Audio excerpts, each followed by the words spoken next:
support so that people understand what healthy looks like and what consensual, as I keep saying, looks like. So what do you think the taboo-ness about this topic is? What do you think? What are the borders of where do you see it start becoming taboo? What's the line you cross? I mean, I think if this is your question, if I'm answering it right, when many of us are being raised, it's how it's communicated to us, really. If it was always part of our dialogue, or if it was something that we spoke about but we understood, this is okay in this context and maybe not in others, and there wasn't shame around it. I think shame is such a common feeling or human emotion when you are talking about something in this area or in this realm. And if there wasn't shame that was underwriting the communication that was given to us as young people, we as a society would tend to be much more open about these conversations or these topics.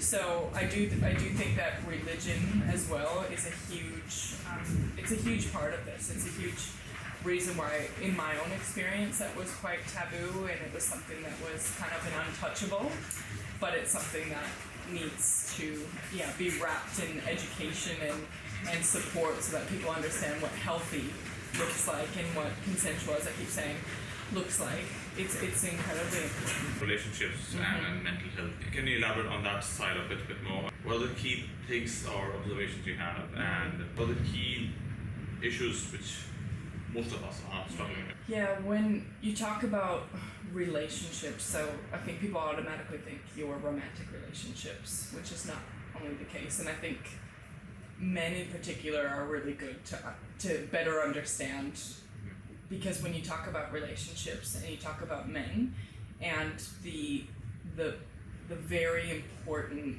role that relationships play in their lives, it is a great way to kind of illustrate that for everyone, relationships are so vitally important.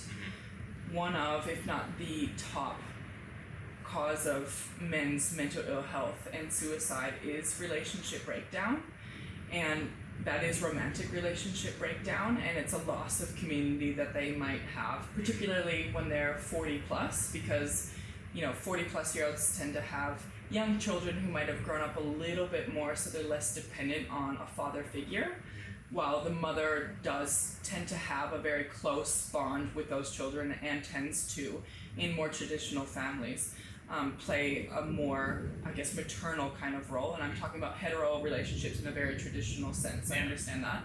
But to give you kind of that really clear illustration of how important relationships are for amusing men, it's a great example because I say great in an ironic way, because of the implications that we have found that men are facing if a relationship does break down.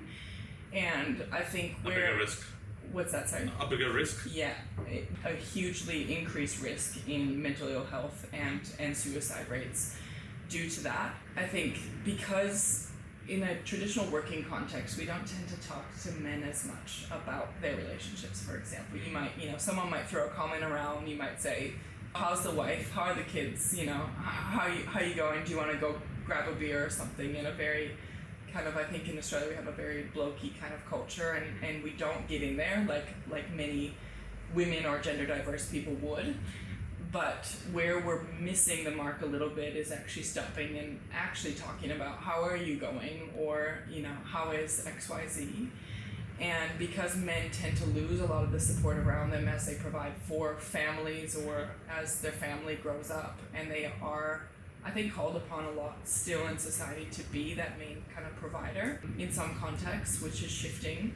But then they're also losing that sense of purpose because it is shifting so rapidly. We haven't seen women ever before in the way that we do now in the working context, where they're making more money, they're more educated, they're more independent. So where do men fit in the picture? And you can hear a lot of people talk about this. So there's huge debates around, who are men today and what are men to be today. But I think if we can really grab a hold of, relationships are really important no matter how you identify.